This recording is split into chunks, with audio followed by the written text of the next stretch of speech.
Rise Up and Run. Stories of deliverance and transformation through the power of Jesus Christ that allows people to rise up from bondage and run in freedom. I'm your host, Janice.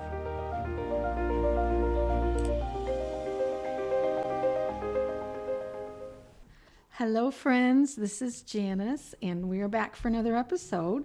My guest this week is a friend from church. Her name is Margaret Wright. Welcome, Margaret. Hi, and hi everybody out there. I'm really glad to be here. Thank you, Janice. You're welcome. Thanks for agreeing to share your story. So Margaret we met at church, Hope City, and she has recently been declared the director of the Waterloo or Cedar Valley Dream Center, which we can talk about more as we go. But so tell us about yourself. Tell us your story, anything that you think would be part of the concoction that that God put together, right? Yes, that makes you you. Yeah. So again, my name's Margaret Wright. My maiden name is Goodson, but I actually grew up in the Chicago suburbs, Rockford, Illinois, and Palatine, Illinois. I've been in Iowa for about 10 years, actually 10 years this year. But just going up to that point, I grew up in a pretty normal home. My mom and well, not too normal. This is almost 40 years ago. My mom and dad, they were a biracial couple. My dad is African American. My mom is from Korea. And so they call me a Blasian. I Blasian. Get it. Blasian. Black Asian. Black and Asian, yeah. And so, I mean, for the most part, my dad, he had a really great job. He was the regional president for a very well-known insurance company. My mom, for the most part, was a stay-at-home mom, very much church going. We grew up going to church couple times a week. We were the kids spend the night on a Friday night for revivals. There was always little things going on. Very Korean church as well. And so that was an experience in itself, even just growing up in the Korean church. Why do you say that?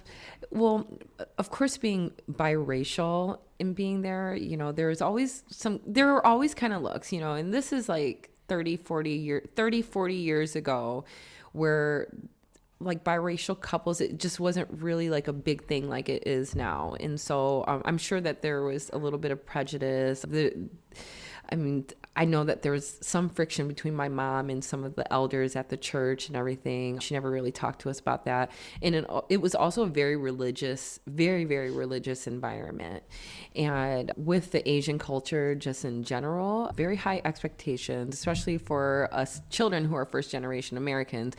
We're supposed to be doctors and lawyers and yeah. We're going to be a big disappointment. No, exactly. Yes. Well, that's basically what it came down to. And even with the religious part of it, growing up, and it was a Christian church, and I did get to experience a lot of like really great things. Just looking back, some great memories. We had a lot of revivals there. And so I remember experiencing Jesus in different ways, but at the same time, with the religious experience, I did not know that you could be a sinner and still be loved by Jesus. I never knew that. I never knew that my whole entire life. I thought that, it was like, hey, if you do this, then you're going to go to hell. If you sin, you're going to go to hell. And so by the time I became a teenager, I've been sinning so much. I'm like, well, shoot. I might as well just keep on sinning because I'm going to hell anyways. And I did not know that God would love somebody like me. That's how I grew up. And so I looked for what everybody else looked for. I looked for love. I looked for love in all the places but church, because I didn't know that. Well, I don't want to say church. I looked in love in all the wrong places except for God, because I didn't know that he would love somebody like me. And so that's actually what my thought process was when it comes to God and Jesus. So it sounds like, did the church not preach about grace? Or Not really. Yeah. I don't really remember a lot of the sermons or anything sure. like that. I think it was just a lot of reading. Koreans can be there's lots of character, so it's a lot of like, don't do this, don't do that, don't do this, don't do that. Okay.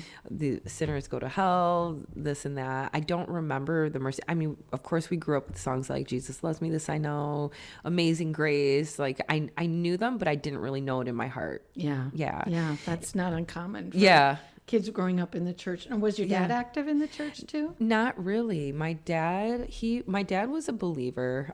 He was a believer, but he just didn't really go to church.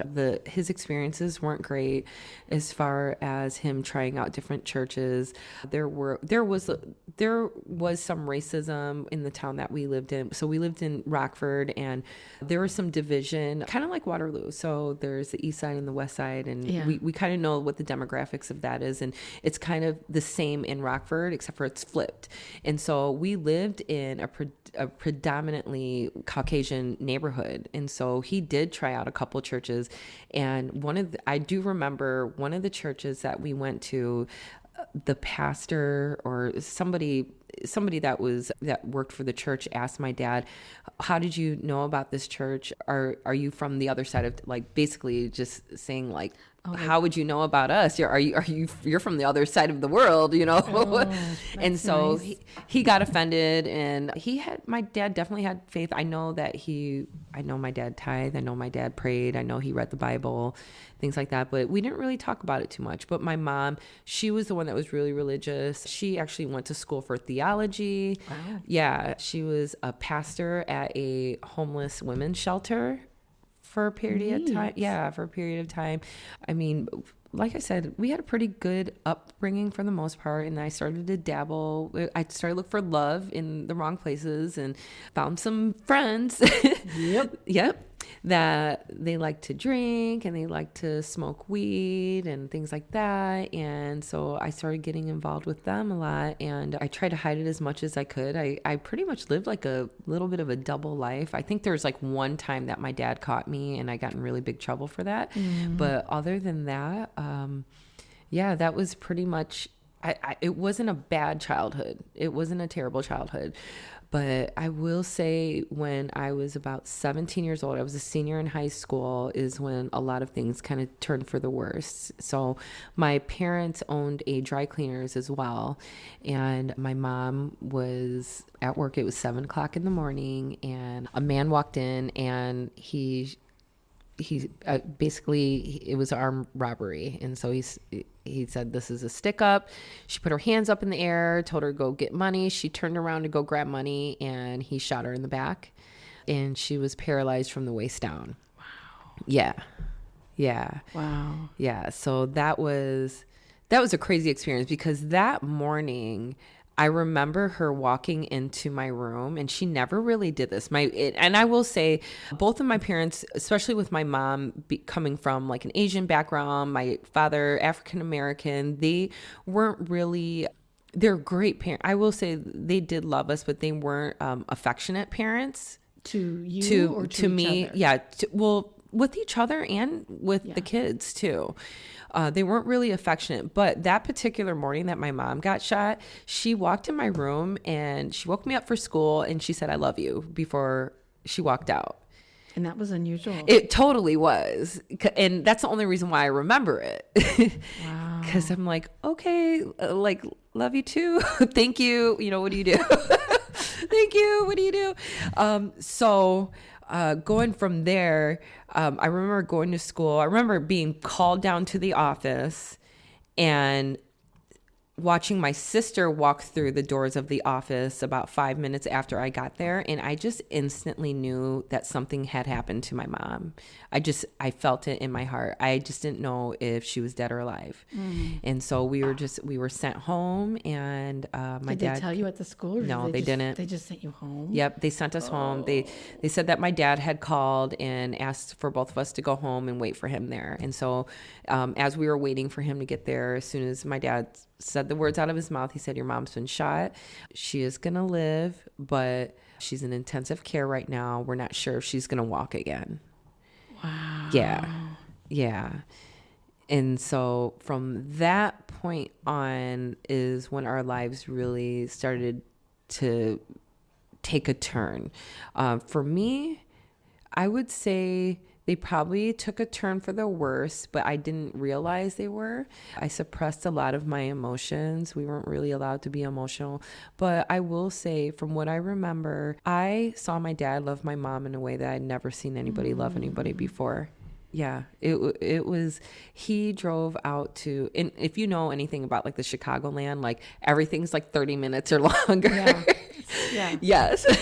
So for almost 3 months straight, my dad, he would drive to the dry cleaners in the morning and get that going with whichever employees we had there. He would go over to his office that was downtown Chicago, and then he would stop in Koreatown and then drive about 45 minutes west to Wheaton to where my mom was at in the rehabilitation center. And he did that every single day.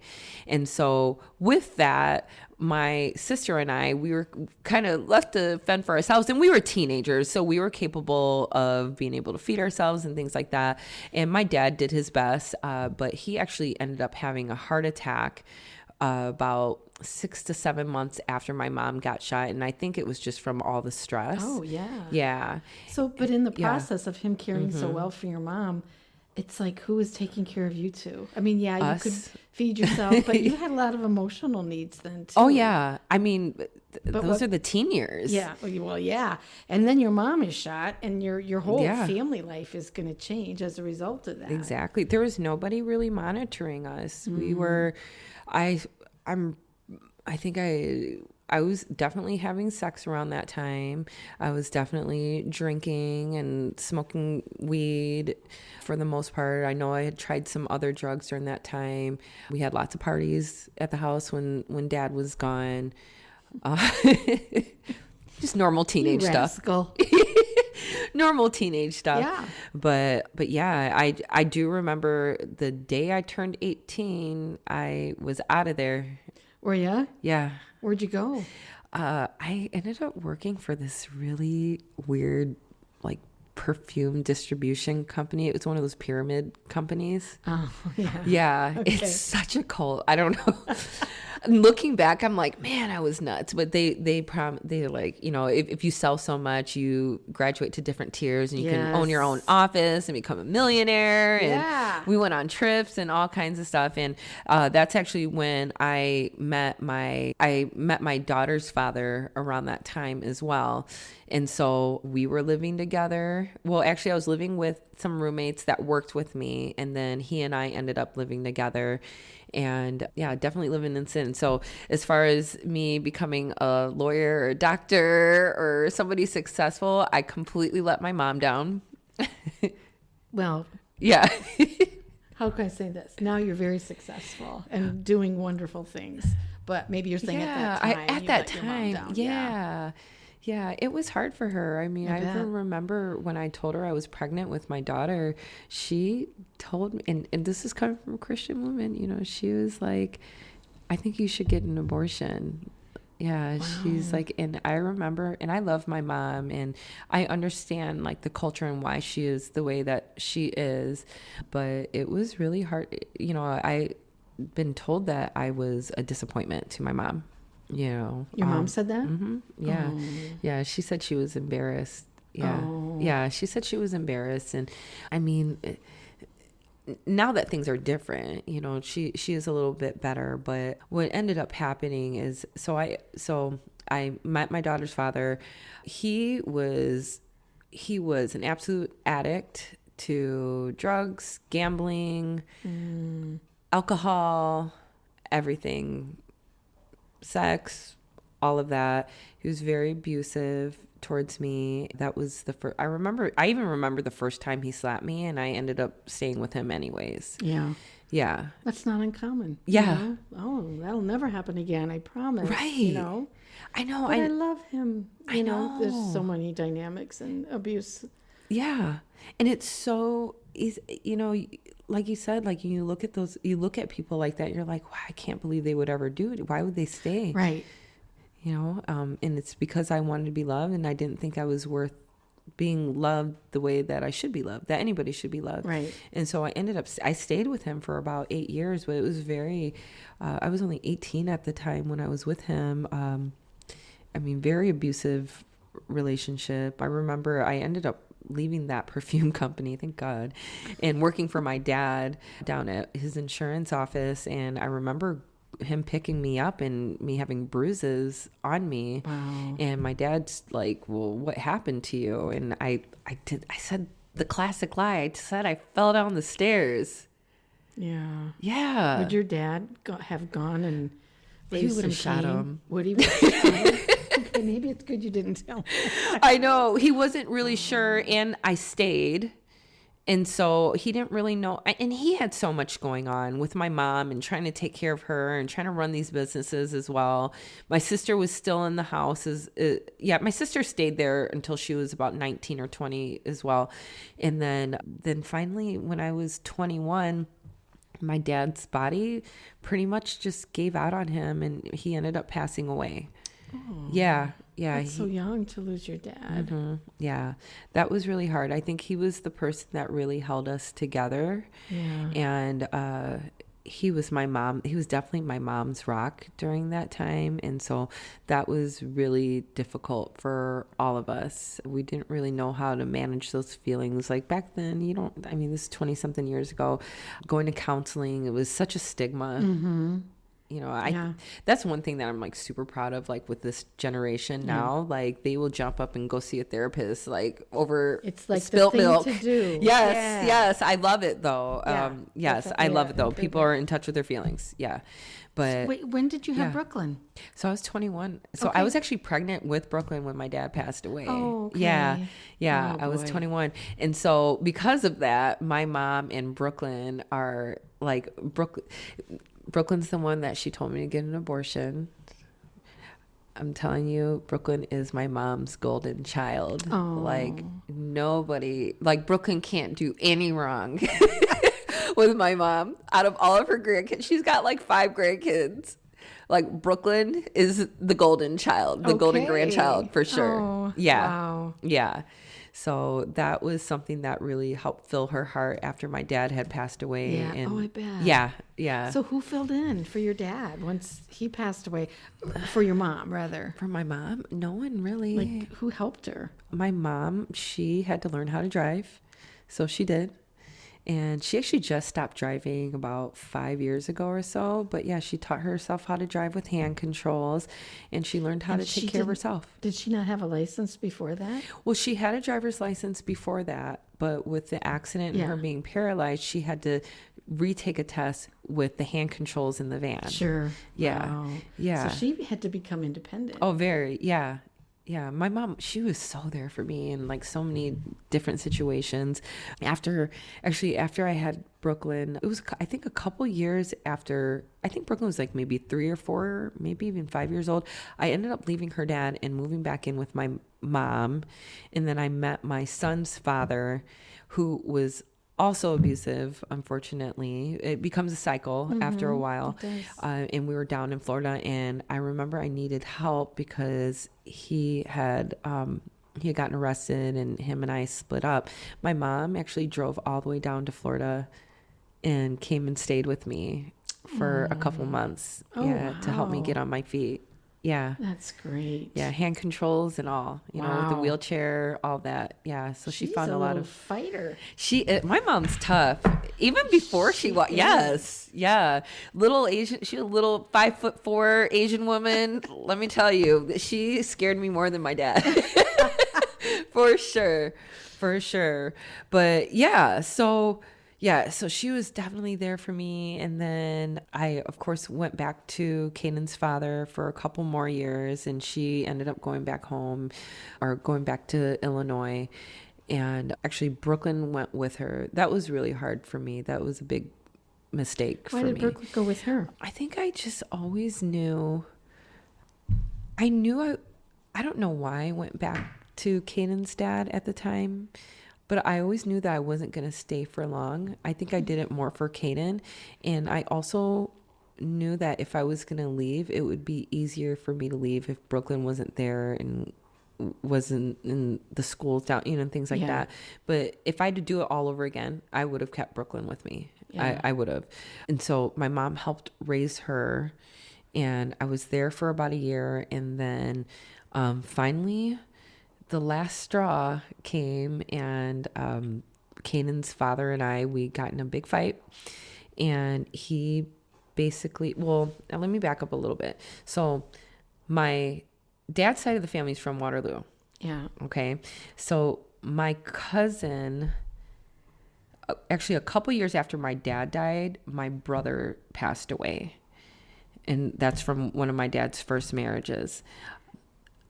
A couple years after that, my cousin ended up passing away in Waterloo, and him and my brother were really close growing up. My cousin his name was Toot. He used to live with us, and just, I mean, both of them, they were my big brothers my whole entire life. Like, they always would tell me that I changed your diapers and we babysat and all that. I'm like, awesome, So when my cousin Toot had passed away, I came back to Waterloo for the funeral, and that was the first time I had been back to Waterloo in like 15 years. Wow.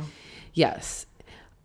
Caden's dad, he made a huge fuss out of it and did not want me to come to Waterloo. We fought the whole time that I was here. It was just a whole big thing.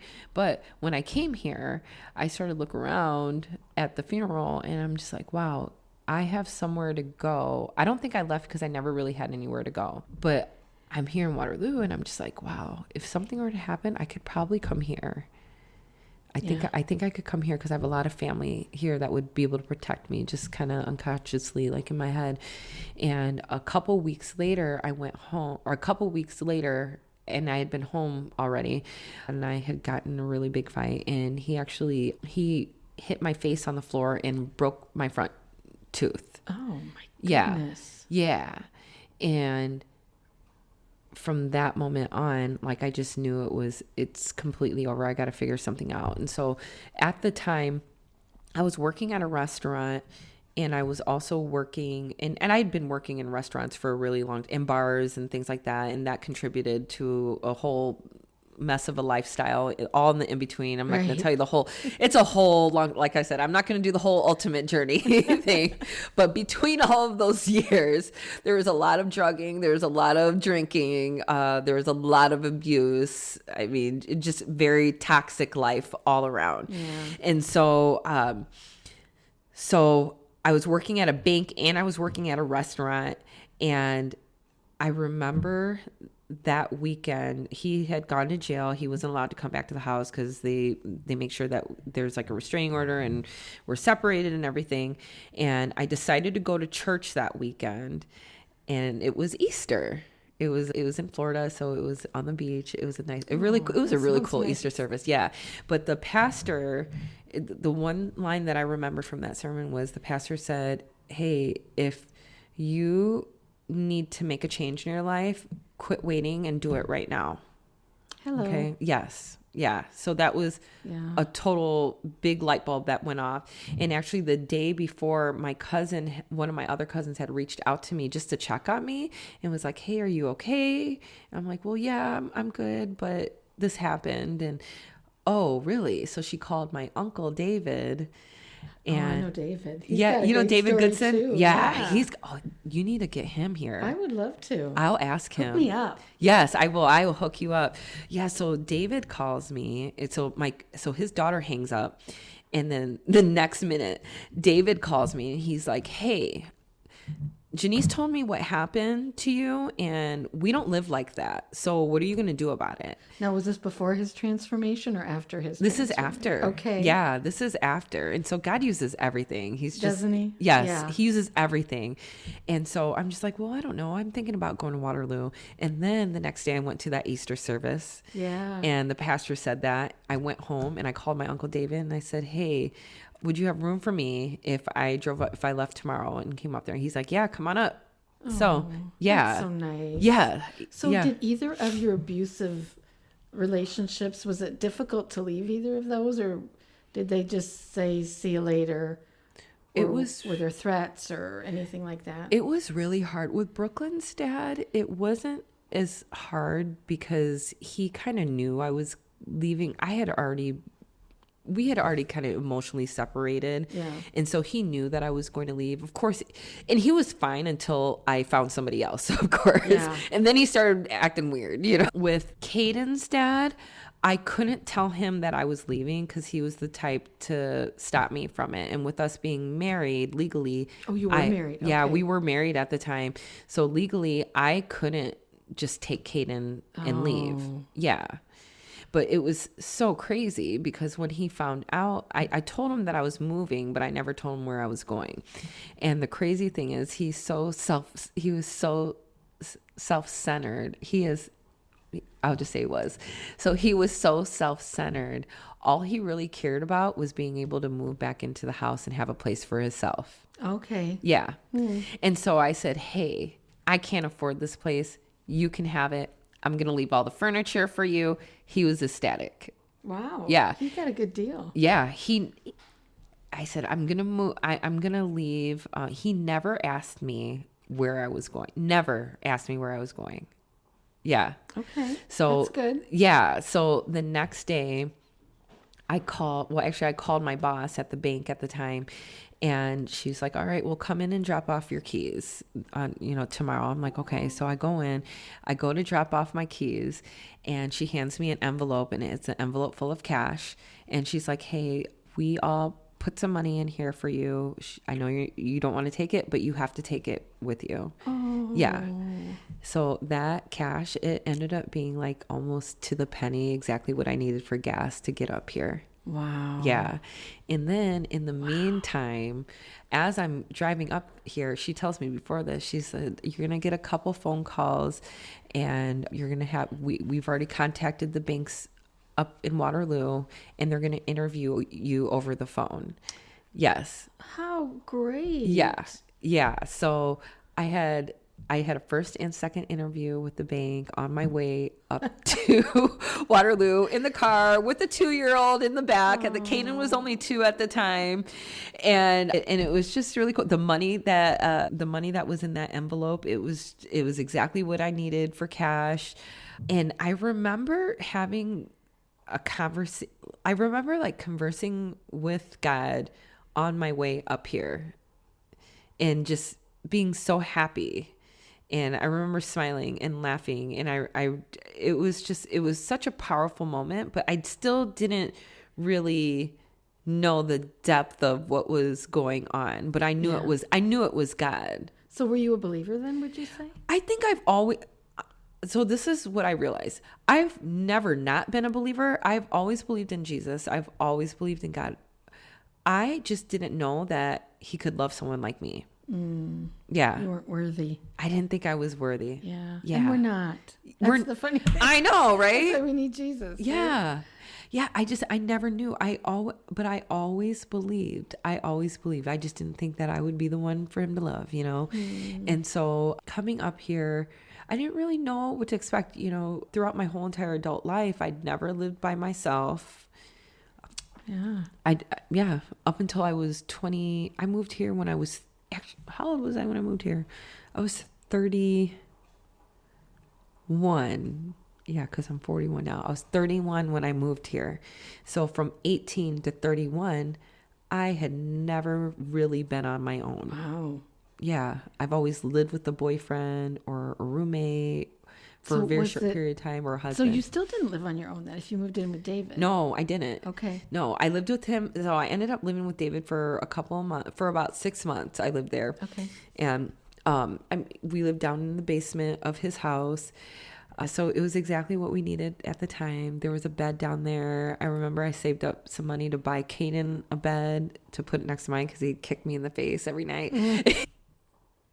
Yeah, I had a little setup down there. I mean, it was a really great temporary space. Yeah. And then the rain started. We had a really rainy season, and it started to flood a little bit down in the basement. And so my uncle told me I had to find a place. He wasn't kicking me out. He was like, hey, I want better for you guys. He was like, I think you should start looking for a place. And so you were working at the bank then? Yeah. Yeah. Yeah. And you had a decent position at the bank, didn't you? I did. Well, I was a teller when I first moved here, right. And then I got promoted to a banker a couple weeks later. And I mean, over time, I stayed with that company for about 7 years, and they were so great. I stayed with them for about 7 years, but I was basically like, I was like the highest level banker you could be there. And then I was also bartending too. So you said it was like a double life I was leading. I know. By day you were a responsible banker lady, and by night you were not. Yes, it was so crazy. Looking back further, I think I've always kind of lived this double life. Yeah. I've always been able to have one foot here and the other one on the other side of the fence. And yeah, so I was bartending on the weekends, Thursday through Sunday, and I didn't really need the money, but I think I did it to drink for free and party for free. Like, I never really considered myself, like, I don't think I was addicted to like the substances as much as I was to the lifestyle and the social aspect of it. Yeah. And that's why I did what I did. That's why I did the things that I did. And I mean, everything was great. I was making tons of money. Kids were good. I finally moved into my own place. I bought myself a car.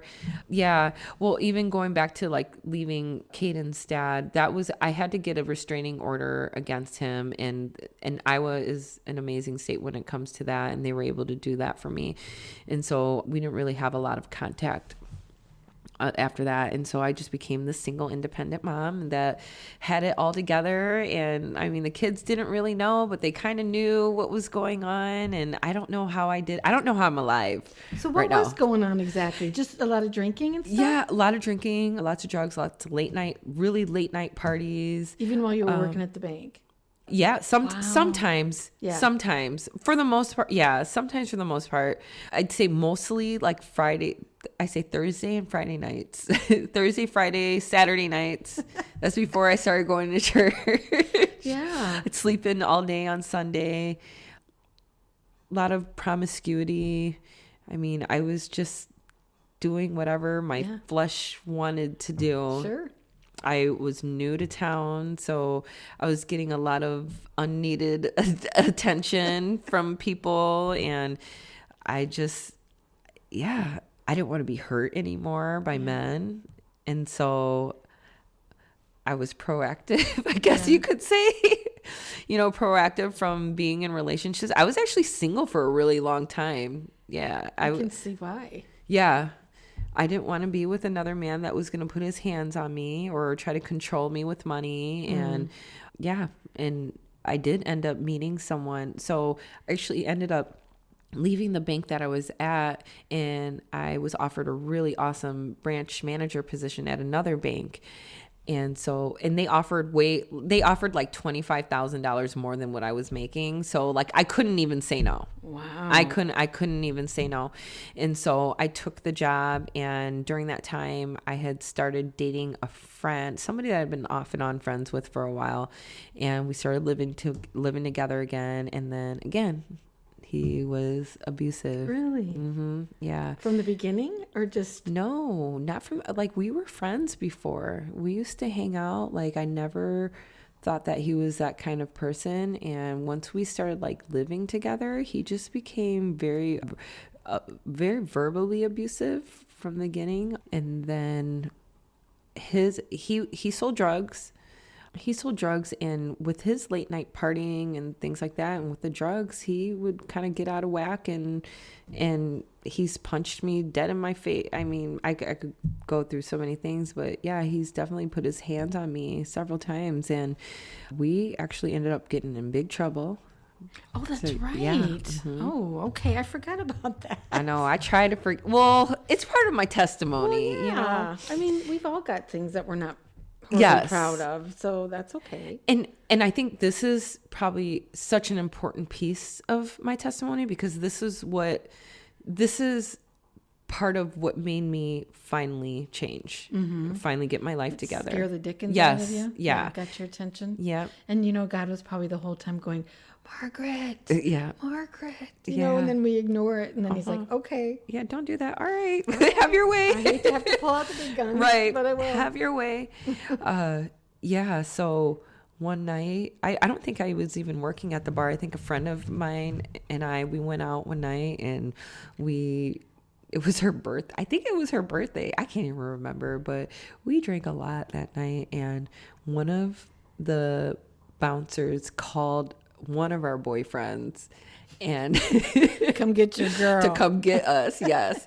So I saw her boyfriend walk in, and then mine walks in about 10 minutes later, and he's like, come on, get in the car. And so we got in a huge fight in the car. He was out selling drugs all night in my car. And I actually found the article a couple weeks ago. I did not know where I got arrested at. Okay. It was actually on Amesboro. Oh. Yeah. Oh, but there's not a bar there. On like Amesboro. right by Amesboro, and like the intersection Amesboro and University, like around that area. Like a Burger King. Yeah. I had no idea. That's how annihilated I was that night. And so we're in the car. He's actually threatening to drive me to my Uncle David's house. And I'm annihilated. Which would be worse than going to jail, yes, right? Yes. So I'm like screaming at him. Next thing you know, I see red and blue lights, the red and blue light reflection in the rearview mirror. And I'm like, oh my gosh, the police. His reaction, gas pedal. Oh no.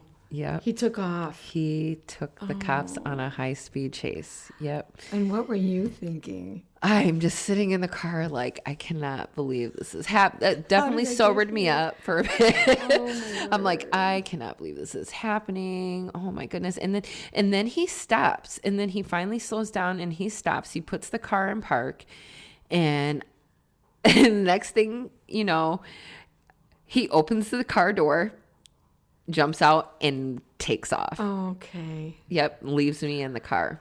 Okay. I look down, and there are drugs in the car.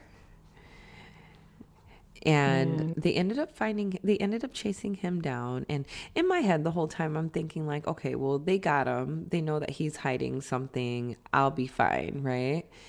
And next thing you know, the other policeman comes and knocks on my door. He's like, hey, can I search the car? And I'm like, yeah, go ahead. Because I'm thinking I'm not going to get in trouble. He's the one that was driving and took off, and you guys got him. I'm good, for the most part. Yeah, but it's my car. But the cop asked me if he can search the car. I'm like, yeah, I'm not thinking anything of it. I'm back by the police car as they're searching, and the policeman walks up to me and he says, is this yours? And he shows me almost like a half empty baggie of cocaine. And I'm like, no. He's like, are you sure? I'm like, yeah, it's not mine. He's like, well, whose is it? I'm like, I don't know. It's not mine. He's like, okay, well, how about this? And he shows me a gun. Oh, no. Yeah. Yeah. He shows me a gun. Whose gun is this? I'm like, I don't know. I was like, I don't know. They're like, how do you know this guy that was running? I was like, I don't know. I lied. And I said, oh, he just picked me up from the bar. And they knew I was lying. He just picked me up from the bar. I've never met this guy in my life. You know what I mean? I let him drive my car. I was too drunk to drive, all of that. And I don't remember everything, but I do remember the next scene of that. I was in the cop car with handcuffs. I got arrested, and I was in the cop car with handcuffs. And I remember him being in the other one, and he was handcuffed as well. I remember going back to the station. I remember the officer, they separated us into different rooms. And I remember the officer that was talking to me. I remember him questioning me, like knowing that I was trying to cover. It was so stupid, knowing that I was trying to cover up for my boyfriend at the time, but also not get in trouble as well.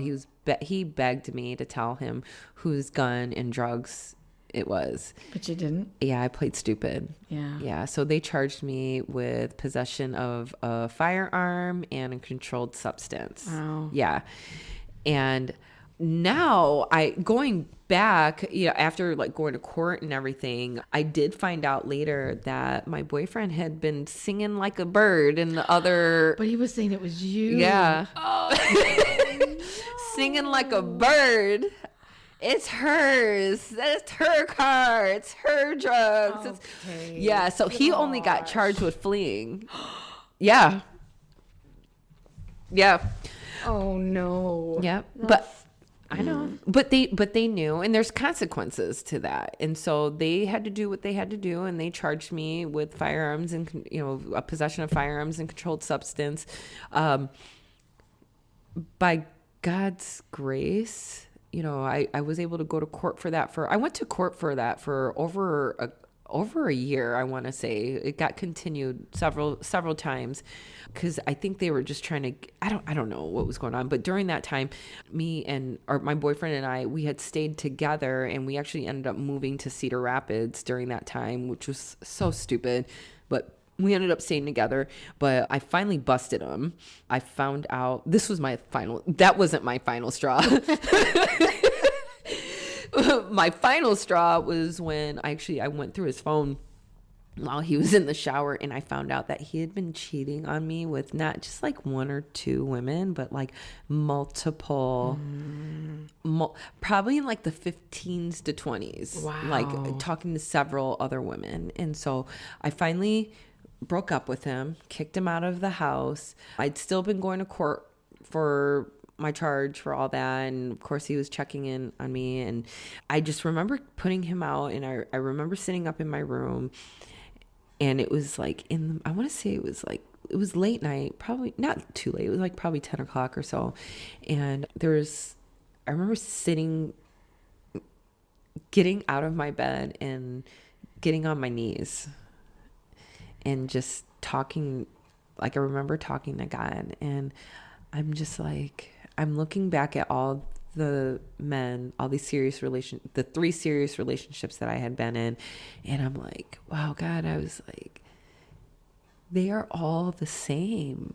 Those 3 guys are all the same. They all had abusive stepfathers. They all sold drugs. They all had addiction habits to drugs and alcohol, bad lifestyles, and so on. But I'm the common denominator. I'm the one thing that is the same. So there's something in me that keeps on choosing the same thing over and over again. Mm-hmm. It's that saying, insanity is doing the same thing over and over again, expecting a different result. Yeah, that's what finally clicked. And I was just like, God, I don't know what it is, but I can't do my life this way anymore. And I want to do it. I will give you my life. And who knew? I told the Lord, who knew? These are dangerous prayers, by the way. Right? They really are. Yes. Yeah. But I said, God, I will give you my life if you help change my life right now. If I don't ever have to be hurt or be in this situation ever again, I promise you, I'll give you my whole entire life. And I went to bed after that. Did you sleep well? I did, actually. I slept really well. I ended up waking up at like about 5-6 o'clock in the morning or so. And I remember laying there in bed, and I'm like, okay, I have to do something that's completely opposite or different from attracting those type of people in my life. And so I decided to go to the gym that morning. And so I went to the YWCA in Cedar Rapids, and I just did regular routine. I think I got on the treadmill, and then I started like lifting weights and things like that. And in the middle of one of the sets, I pulled my phone out and I was on Facebook, and I remember there's this kid singing a gospel song, but he was like a white kid, but he had a very like African American voice. Okay. It was just really, it just drew me. And he was singing a gospel song at the time. I'm like, wow, that's really cool. And then it rolled into a Stephen Furtick sermon. Wow. Yes. Okay. And I heard words that I had never heard before in my life. And he said, no matter how far gone you are, no matter what you've done, there's nothing that can separate you from the love of Christ. That was exactly what you needed to hear. Oh wasn't my it? God, yes. So where were you 30 years ago? Yes, that rocked my world. Like, I had never heard those words before in my whole entire life, and I wanted more of that. And so I would go to the gym sometimes 2 times a day and bring my kids with me just so I could listen to these these messages about God. Like, I had never heard the gospel preached that way before. It was always like, hey, if you sin, you're going to hell. Right. Right. Or you're not worthy of this and you're not worthy of that. Like, I never knew that God loved us no matter what. I never knew that, like, I knew Jesus died for our sins, but I didn't realize, I didn't realize like extremity of what that was until I started listening to these messages, and I started reading the Bible and just diving in. And I was obsessed. Like, I was obsessed with Jesus and this guy that died for me. Yeah. Like, this person that slept around, this person that did drugs every weekend, this person that drank every weekend, this person that wasn't a really good mother to her kids. You know, all the mistakes that I've made. Like, God still loved me? Really? Yeah. Like, it blew my mind. And I remember the Lord giving me a vision around that time that I knew everything I'm doing now, I knew I was going to be doing. But At that time. This is 7 years ago. I knew I was going to be doing all this, but 7 years ago, I thought I was going to be doing it then. So you know me now. You know how I am. Like, when I'm a go-getter. I'm going to get it started and go. Make me tired. So back then I had no idea what I was doing. So there was actually a church across the street, or not a church. There was a Catholic Bible college across the street from me, Mount Mercy University. Yeah. I walked up that hill and applied to go to Bible school. Oh, Yeah. okay. Wow. Yes, I didn't go, of course. 'Cause I didn't go. I also knew, like, the Lord told me that I was going to be involved with a resource center for outreach. Oh. Yes. And so I actually called my Uncle David and started to try to help him get his organization going in Cedar Rapids, because I thought that was it. Yeah. I mean, I'm just doing all these things, not really knowing what I'm doing. And in the midst of all of it, you know, when you get saved from living a life of sin, the devil's not going to let you go that easy. Right? Yeah. And so there was a guy that he actually worked at my son's daycare. He worked in the building of my son's daycare. He was a worship singer or worship leader. I don't know. Have I told you this before? Oh, this is a crazy story. He was a worship leader involved in church. He was my first Christian. He became my first Christian friend that I've ever had. Right. So I thought it was cool. I'm telling him all this stuff that I'm like super excited about, this and that. He ends up inviting me to go somewhere with him to meet some people in the community, because his family was very heavily involved in the community and everything. And afterwards, he wanted to take me out for a drink. And I was like, I'm not really trying to do that. I have to go to work tomorrow. He's like, oh, just one drink. And basically, he just started acting really weird after that. I got in the car with him. He had me meet him at his house, get in his car because he lived right next to downtown. And he's like, it'd just be easier for parking. So I trusted him at the time, but then he started acting really weird in the car. We went and had his half a drink that he had. And then when it was time for him to drive me back to my car, he pulled into his garage, and he had one of those, like, he lived in a townhome. So he had a really narrow garage and a huge, Yukon, like a huge truck. So I couldn't even go out the back of the garage to my car. I had no other way but to go through his house. And so I went through his house. First thing I did was I went to the bathroom and I texted my daughter, and I was like, hey, call me in 5 minutes and tell me you want me to come home. And so I come out of the bathroom, and he starts to he attempts to sexually assault me in his house. Yes. Yeah. I mean, at first, like, it wasn't like he like threw me on the ground or anything like that at first, but he was trying to like pull me, take my clothes off, things like that. Next thing you know, my daughter calls, and I'm like, I have to go. I can't be here. I have to go. I'm saying no. I ended up hanging up with my daughter, and he's still trying to he pushed me down on the couch. He's trying to take off my clothes and so on. So, yeah. And I just kept on saying no. I just kept on saying no. And he finally let me go. He tried to walk me to my car. I was out I don't even think I put my shoes on. I think I grabbed my shoes and ran out the door. But I knew and it shocked me. I think I'm pretty sure, I know I cried on my way home because I didn't really realize I didn't realize how bad it was until I sat in the car. I'm like, oh my God, this guy really tried to force me to have sex with him.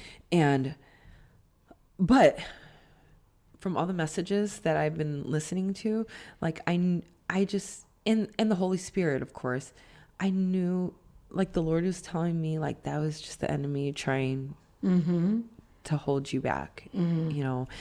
And so, I was really, I do get scared. I act like that. I don't get scared, but I do get scared. Yeah. Subconsciously.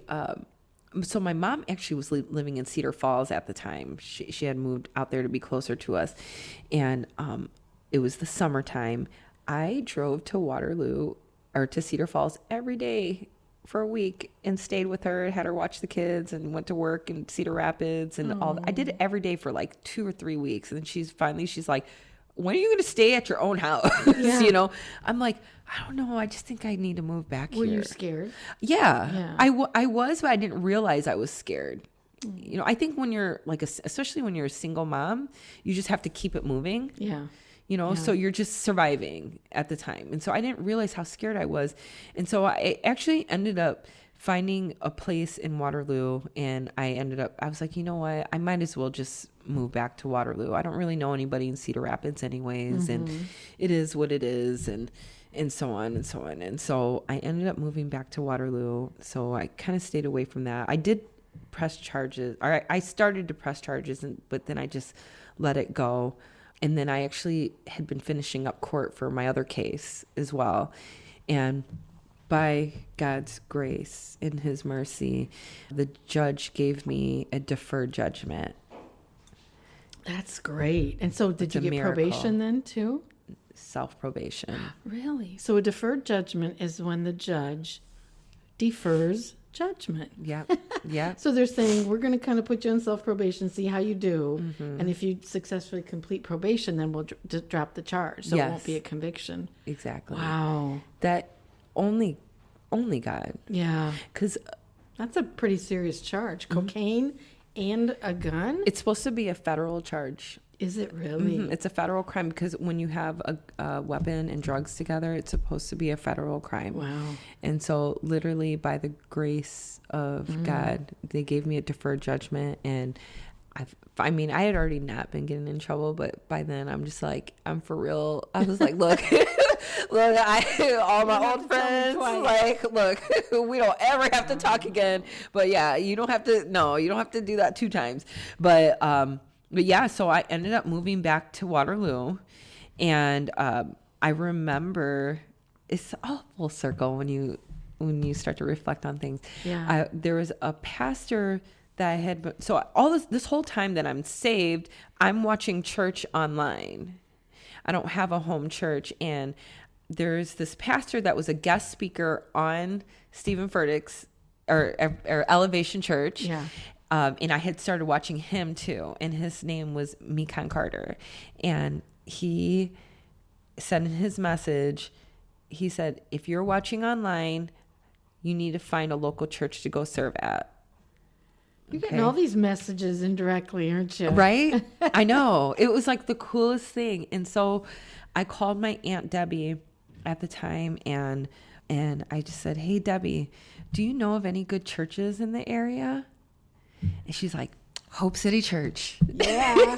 Do I? Yes. She's like, you got it. She's like, I promise you, you're going to love it. It's diverse. And I mean, you don't really hear about anything being diverse in Waterloo at Especially all. churches. You've got your black churches, your white churches. Exactly. And there Especially the twain churches. shall meet. Yeah. Yes. That's the most segregated hour of the morning, they Yes. say, or the week. It is. Yeah. Well, and I mean, I had worked in Waterloo. I had worked in Waterloo and Cedar Falls, and so I was like, okay, I'm thinking it's going to be some little rinky-dink church down in the basement. There's going to be 10 people no, there. it isn't. You know, there's going to be 10 people there. And I was always kind of like weird about church anyways, just from growing up. I'm like, oh my gosh, I don't know what this is, but I'm going to try it. Bad experience Yeah. with it. Yeah. It was such a crazy experience. And so I'm like, you know what, I'm going to go church shopping. So I'm going to try this Hope City church out, and come to find out Pastor Q's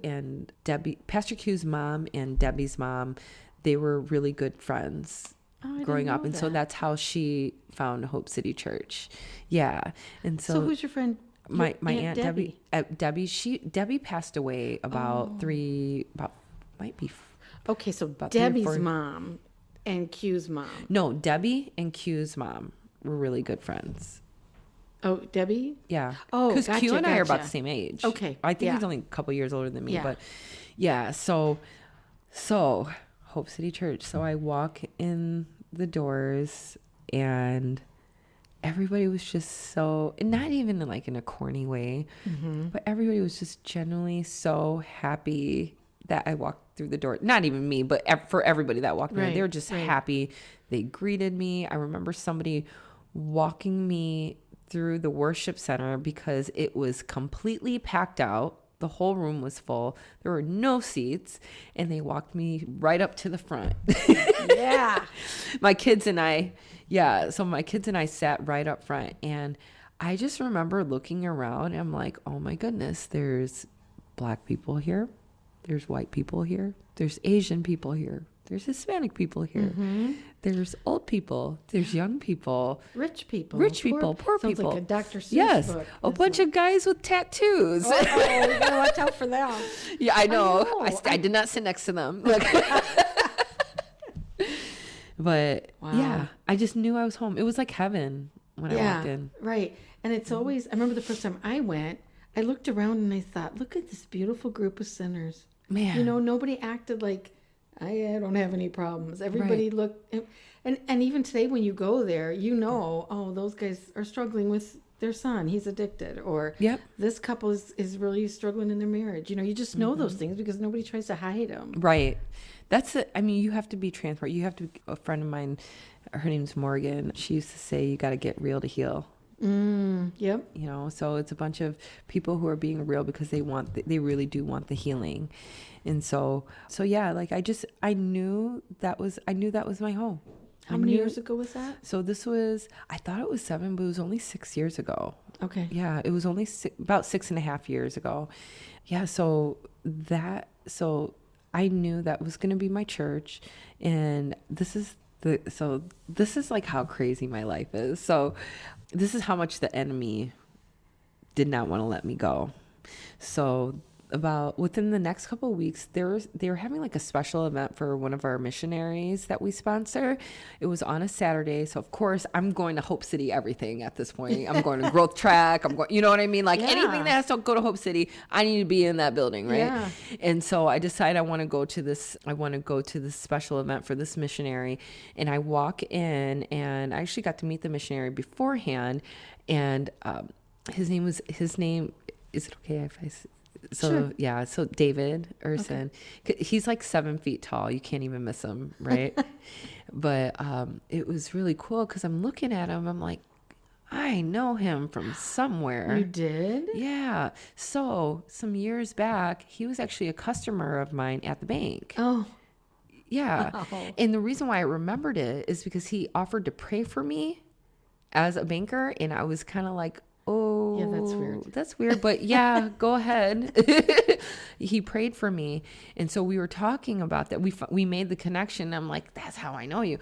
And so he goes in, he's getting ready to speak, and the worship music starts, right?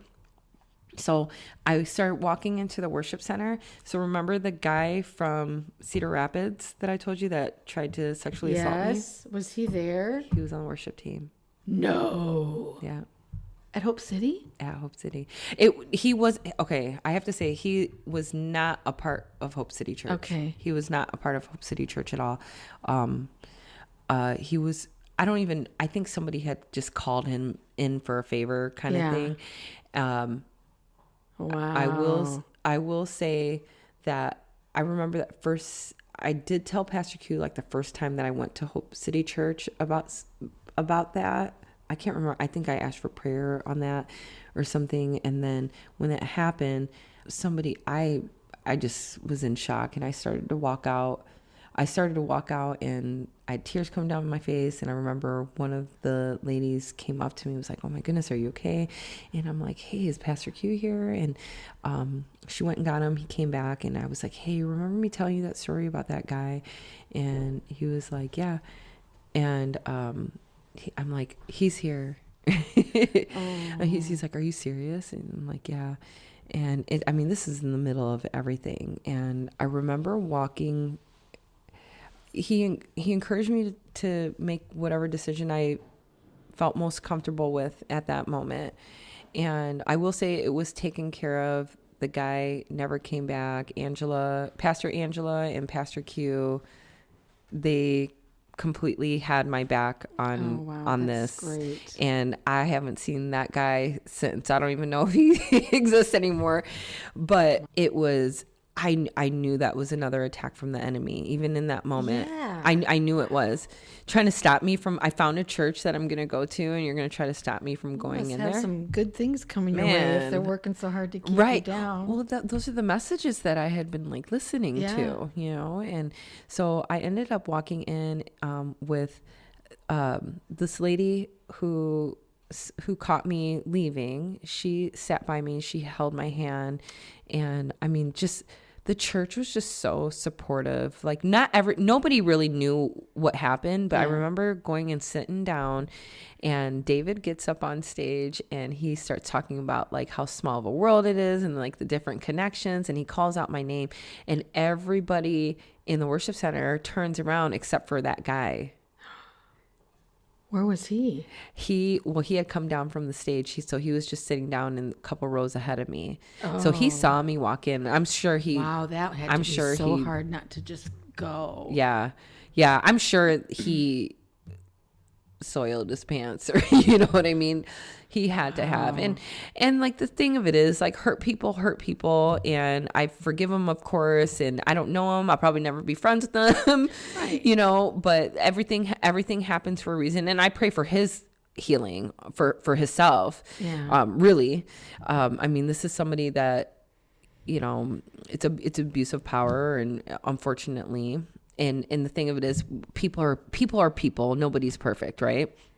So I hope that he seek that healing. But I think that day, with how supportive and protected I felt by Pastor Q, Pastor Angela, and the church members, like, that just sealed the deal for me. And I'm like, I'm home. Yeah, I'm home. And so from that point on, I started serving on coffee team. Tell me. What got you where you are now? Oh my goodness. I think I just started serving on coffee team. Then I joined a missional community with a friend. Those are our small groups. Yes, those are our yes. And just got really connected with the people there. And then I joined Kids City with Pastor Angela. And I was also in that small group as well. And I served in Kid City I served in Kid City up until we added the second campus. But that's where it all really started. I learned so much from Pastor Angela, just about emotions, and how God has emotions, and about Jesus and how he feels about us, and how loved we are. And she really discipled me so much through that time, just through so many things. And I'm so grateful for that relationship. That was like really like the foundation of what God was going to do. Yeah. And you can really vouch for the importance, I think, of getting involved, not just going to church to hear the word, but Yeah. diving in and becoming part of the family and serving. Yeah. When you join, like, being on teams or being in small groups, like, really, like, make this your lifestyle. Like, you have to be around other people who are doing life like you. You have to be around other broken people who are trying to get healed and go through the healing. You have to surround yourself with that. And, like, had it not been for serving, had it not been for the small groups, for the support that I had, I definitely would not be here today. I mean, I've tried churches and stuff like that before, but I couldn't, I just, the difference between then and now is I didn't have a connection. It was just Sunday. I ate once a week for an hour. Yeah. You know? Yeah. You don't, when you have friends, you're amongst other believers, you have accountability there. And wonderful friendships. Oh, absolutely. We came to Hope City about 3.5 years ago from a church we'd been attending for like 35 years. Wow. And that was a huge concern, was like, how will I get to know anybody, Yeah. And it was no problem. It was so welcoming. So genuine. Yeah. And I always, it's, you wonder why it's not like that everywhere. Yeah. And I don't know if I have an answer to that, to be honest, but I do know the people that come to our church. I mean, there's just such a genuine, like, I mean, Love. Genuine love For each other and Yes. for God, Yes. and they want nothing more than to help people and serve and Yes. bring people to Christ. I mean, it's just We are a serving church. Yeah. We're a big serving church. I mean, I mean, there's every church has their niche, and every church has their area, their niche of what they're doing. And I mean, the thing that, and there's something for everybody. Yes. But this particular group of people, I mean, we say it all, like, for the city, Yeah. in the city, of the city, for the city. And so a lot of my journey has been serving, whether it was on Kid City, and then they got me plugged in on worship. They found out, well, I'm Asian, so all Asians play an instrument. Do they? Yes. I didn't know. They do. They all I'll play have the to talk to my piano, friend violin. from Vietnam. I bet you they do. Let me know. I bet you they do. All can Asians text him play an right now. instrument. Yes. John Martin. He listens to my podcast. Yes. At some point in life, we all played an instrument. And actually, growing up in the Korean church, I did play the piano for the youth service. It was actually the youth/American service. So, so it's for all the English speaking, like, teenagers and for the American husbands. Oh. Yeah. For the few, there were like 5 of them. But anyways, yeah. So they found out that I played piano, and I tried out for worship team, and that has just been an amazing journey as well. And then after a while, meanwhile, as far as like work, I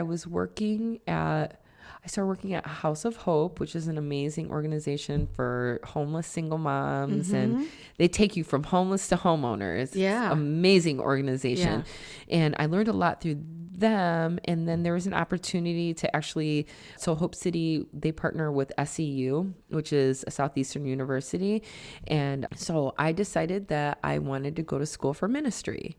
And so that's how I got a little bit more involved, and I actually ended up leaving House of Hope to become a full-time student.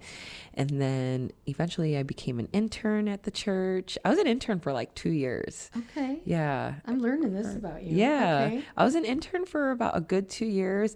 Pastor D was who I served under, and he's really great at, like, hey, we should do this. And he gave it to me. And so community meal, he was like, hey, I really want to have a community meal here. Oh, so you And did you that? like to cook. Yeah. So I actually cooked the first couple of community meals by myself. Okay, so legend has it, Margaret is a fabulous cook. Yes. I've never had any of her food. You haven't? No. Oh, I'm so sorry. I'm sorry about that too. I will bring you food. Oh my goodness. I'll be the final judge. You better bring me several different things. I got you. But yeah, so we started community meal, and from there, I think we did that. We built teams for that, and we've been going pretty strong for, I think, 3 years now. Wow. 3 or 4 years. Is Is that it? It just seems to me like it's always been going on. Yeah. Well, I guess it has since I've been there, but wow. Yeah, about 3 or 4 years. So when did you start working for the church then? Well, this February, it'll be my third anniversary. So you started Yes. as what? What was your title then? I started as an outreach coordinator, part-time outreach coordinator. Were 3 you still years at the ago. bank then? No, I had left. I'd quit all my jobs. Yes, I quit all my jobs in the meantime. The cool thing is I met a really awesome guy. Yes, you did. Yes. Well, funny thing is I told one of my friends before I met him, I told one of my friends because of like my serving schedule and with work and being a single mom, Yeah. I'm like, I just need to date a trucker. Oh my God. I swear. You said that? I swear I said that. I'm going to pray for a trucker. I have to find it and I know it'll pop up one day. I swear to you, it is written down in a journal as a prayer. Yes. For a trucker. For a trucker. And what does your husband do? He is a truck driver. Oh my God. See, the Lord pays attention to the little things. does. Yes. And so, Oh my meanwhile, during that time, I met my wonderful husband, Chuck, and we ended up getting married and everything. And he has just been 1,000% supportive of everything. He works his butt off, on the road and everything. But, during working in ministry, you definitely don't do it for the money. Right. You don't do right. it for the money, but I'm just so grateful that like God gave me a husband that supported my dreams. It's like, well, do Yeah. what you want to do, and Yeah. I got you. So He just doesn't smile for pictures. he doesn't, but I've got a couple. Look, he Okay. does better. I always I tell wonder if him he like, has smile, babe, Yeah. smile. Yes. So so from there. So I started out as an intern and then I became an outreach coordinator part-time. And then I've been full-time. Actually, this year was my first year of being full-time. Was it? Yeah. Wow. Now that I think about it. So was it like February? Yeah. That we had 2 campuses? March. Okay. Yeah. Of this year, Yep. 2024. 2 campuses. The home base now is in Cedar Falls. Yep. And then we're still at High Street. That's kind of in the heart of Waterloo. Yes. And it's become a dream center. Can you Yes. explain what that's about? Yes. So we are now the Cedar Valley Dream Center, and what we do is community outreach, and we're building as we go right now. So we provide resources, food, meals. Sometimes we do some assistance, but I think like the heart of our dream center, which I didn't know it was going to be this, is prison and reentry ministry. Mm-hmm. Yeah. It was one of those things that it wasn't written down in the plan. Wasn't it? No. I Well, mean, look what we knew happened. we were going to do some things Yeah. with it. I mean, the facility's right down the street, but then Yeah. it just kind of, that part of it has been the easiest part. And that's how you know that it's a God thing, Yeah. because he just has his hand all over it from Rise Up. Yeah. From what you started with Rise Up, we started with the men's group. Now we have the women's group, and that one is just flourishing Is it? like I need crazy. To go sometime. I've Oh never my been to the women's. So our High Street location, Yeah. Dream Center, is located just a few blocks away from the halfway house Yes. for guys coming out of prison. Also, a residential facility for like the last straw before you go to prison. So we get a ton of fellows that come in. Whether they're just there to get out of the facility, we don't care. We're just glad to have them. But they'll come for Right. the church service, and we just love it. And they feel loved and Yes. very welcome. Very Yes. welcome. Well, I mean, anything that's healthy, anything that's good, it's going to grow, it's going to produce fruit, right? And Yeah. so those two groups have like really grown a lot, as well as a lot of our other outreaches and ministries. But the Dream Center is just, we're still in the beginning processes of everything, but we want to become a place where people go when they need help, and we'll do anything to get anybody connected with Jesus. Yeah. And so there's we'll so much feed need you. in Waterloo. Yeah, there's so much there's need. A lot of poverty. And then it goes a lot deeper than that too. We want to be able to give dignity to people who are in poverty. We want to help them find out why they make the choices that they make. I mean, even like with our Rise Up Women, I'm not 100% sure if this is true, but a lot of women go to prison. It's the root of it is their boyfriend or some man they was with. Don't you know? Yes. Right? But we want people to know that they are loved. And I think that's why my heart is just so passionate for outreach. Like, I'll do anything to tell somebody about Jesus or have the opportunity to do that. And so if that's through a community meal, that's through groceries, if that's us driving around in the parks and handing out ice cream or free water bottles, or going up to the schools to hand out snacks, free meals for men and women coming out of prison, like whatever we have to do. I want, see, I'm going to get emotional. I genuinely want people to know what I didn't know my whole entire life, that they could be loved. Because I think that's common. Is people think, well, there's no way. Yeah, that's why God people would forgive me. Yeah, especially our guys and women, I'm sure, that are, have been addicted and have, broken the law and done things that they're not proud of.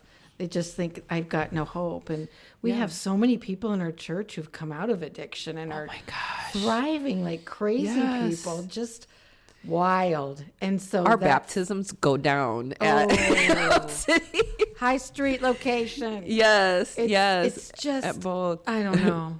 It's just such a beautiful thing to watch. It is. I mean, at the end of the day, we all want... the answer is Jesus. We all want the same exact thing. We all want to be loved. And once you know that you are loved, once you know like how loved you are, you're so loved that somebody died, not even just died on a cross for you. We think about that. We always see the picture of Jesus dying on the cross for us, but he actually lived a life for 33 years walking to that cross. He experienced all the things that we've experienced. I mean, even right before he was on the cross, he's experienced sexual assault. They stripped him down naked. He's experienced abuse, verbal abuse, people gossiping, people not loving. He came here and loved people that he knew wasn't going to love him. He's experienced betrayal. Everything that we've gone through, Jesus can actually, he can empathize with us. Yeah.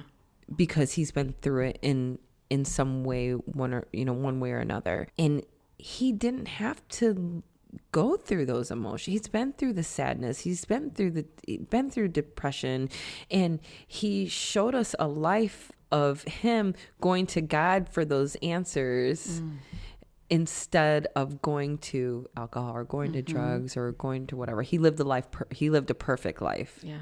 He lived the perfect life. And the thing that blows my mind is he could have easily snapped his fingers and we would have all been good. Yeah. Or he could have numbed the pain and not had to walk through any of it. Called the angels down. Yes. Yeah. At any moment in time, he could have stopped it all. But he chose not to. Yeah. And he did that for you. Did that for me. Yeah. For all of you that are listening. And when you know that you're loved that much, I mean, think about when you're in a relationship and stuff, like, you find somebody that you like and they love you and then you just start doing all these things for them, right? Yeah. It's the same kind of thing, like. That's a good word right there. Yeah, really. It's the same thing. And so, I mean, I know I could not do a thing for the rest of my life, and I know the Lord's going to love me the same, and I'm only human, I'm only human, I'm not perfect at keeping promises or anything like that. But when I told the Lord I would give my life, I mean, I couldn't imagine, right now I couldn't imagine my life any other way. I really couldn't. And this was just like in the last 7 years. Yeah, that's crazy. That's really not that I'm new. Time. I'm like a kindergartner. Well, let's talk about our third location of Hope City. That's a big deal. Yes. So Our third location is at Anamosa State Penitentiary. Yes. Yes. We have been so blessed and fortunate to be able to partner with Prison Fellowship. They invited us to a couple of special events that they were doing about, I don't even know, was it like 2 years ago, a year ago? Are those the ones when Q would go down? Yeah. Yeah, probably about two. About 2 years ago or so, through one of the members on staff. She knows who she is. I mean, the Lord has used her in just great ways. She was in charge of programming and such.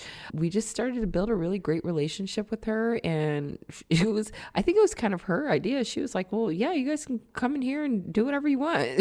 Okay. Yeah, okay. Are you sure? Wow. And so we started doing MCs in there, the Freedom Curriculum, which Janice, which you are doing, are leading right now. I'm telling you what, those guys are thirsty. They're so solid in their faith. Oh, some of yeah. them. I mean, it's just amazing. Yeah. Yeah, we do that. And then we go every Sunday at 9:45. We have a church service there. It's really well attended, and the guys really look forward to it. They do. It's just, I was talking to a guy last time I was there, and I said, have you always believed in Jesus? And then he went on to tell me about his offense, and he shot and killed somebody in second degree murder.